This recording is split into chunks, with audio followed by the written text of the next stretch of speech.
This is how a VPN, or Virtual Private Network, works. This video is made possible by NordVPN, who graciously agreed to my request for full control over the research and visuals. To start, let's look at what normally happens the moment you request content from your device.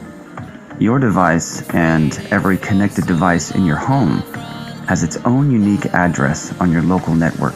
It's a special number called an IP, or Internet Protocol address. When you ask for content on your device, that request is sent to your Wi-Fi router as a little packet of data with identifying info about which device made the request, what content they're asking for, and more. Your Wi-Fi router hides local device IPs under its own address, but remembers which device sent the request. It sends this freshly wrapped packet along to your modem, which is your connection to the outside world. The packet goes from the modem to your ISP, or Internet Service Provider's closest connection point. Your ISP updates the packet again, giving it an IP address on their network. This address is visible to the whole internet, and it locates you to a general area of internet service where you live, sometimes within a block or two. The content you're looking for is a file or files on a specific server somewhere in the world. That server has an IP address too, and it's your ISP's job to find it and route your requested content back to you. But companies don't just have one server. They can have thousands of servers all over the world, duplicating and balancing content to all of them at once. Dynamic name servers take the easy website or app names we use and link them to tons of possible server IP addresses to find the closest one to you. This is called DNS lookup. Your ISP sees and records this whole process, keeping detailed logs of requests you make, IPs they assigned to you, and what sites you connect to. So what can't your ISP normally see? Once your request arrives at the right server, and if that server is using HTTPS, as indicated by the little padlock in your address bar, packets exchanged between you and that server are encrypted. Encrypted meaning scrambled, so no one in between can read it. You and the site have exchanged secret keys and can decrypt or unscramble this data as you send packets back and forth. Enter the VPN, or Virtual Private Network. You've signed up for a VPN and set up their software on your device. Let's see how that changes things for you. There are infinite ways to configure and use a VPN, but let's go with the setup in which you've asked your VPN to handle all your data. The VPN software encrypts your data before it leaves your device. It's already scrambled when it hits your Wi-Fi router.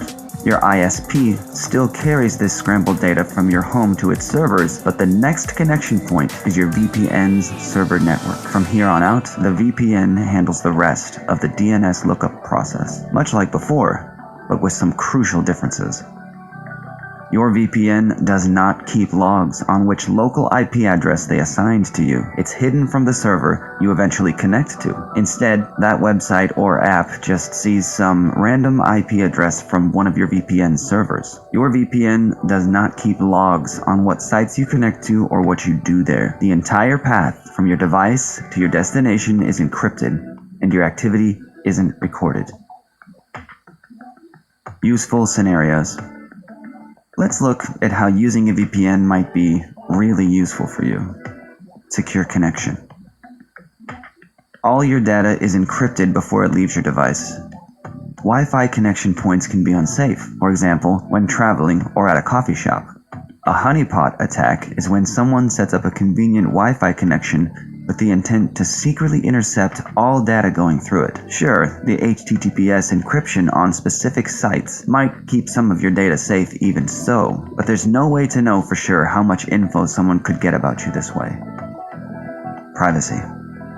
Your internet service provider can see scrambled data going to some IP address and might know it's a VPN server. Your ISP can see the times you connect to your VPN and how much overall data flows through that connection. They don't know anything else about your activity. ISPs have a terrible track record for privacy. Even with HTTPS connections, the general routing info on packets, called metadata, can be collected and used against you. For example, to send DMCA notices about transferring data from servers with suspected copyrighted content. ISPs have been known to throttle connection speeds based on your activity, or they may sell your metadata or any other data they can collect about you to marketers. A VPN can help prevent these unwanted intrusions. Bypassing blocks. Some countries have aggressive firewalls to block or censor content, not just accessing websites, but also sending sensitive files from your device to somewhere else. VPN encrypted data may help bypass these blocks. Some content is location restricted, meaning the server doesn't allow connections outside a specific geographic location. Large VPN providers have servers all over the world and let you choose where you'd like to appear to be from to bypass these location restrictions. Limitations. Now let's look at what a VPN might not be able to do for you. Logs. First and foremost, if a VPN is keeping logs of your data and activity, that information can be forcefully obtained. A shoddy VPN service isn't much better than your ISP. It's a question of who you trust more to handle your info. VPN legality and blocking.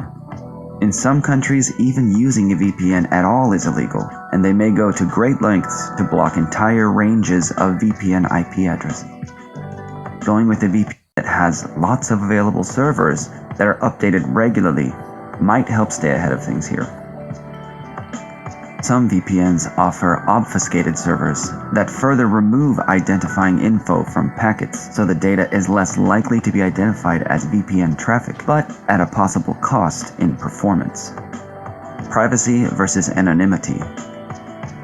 A useful generalization is that VPNs are good at privacy but may not give you anonymity. If you log into your accounts while using a VPN, they might not know where you are, but they do know who you are. Even if you're not logged in, a site might do what's called browser fingerprinting, which is accessing unique details about your device like fonts installed, browser or OS version, device type, etc., and use those unique traits to link a device to your identity.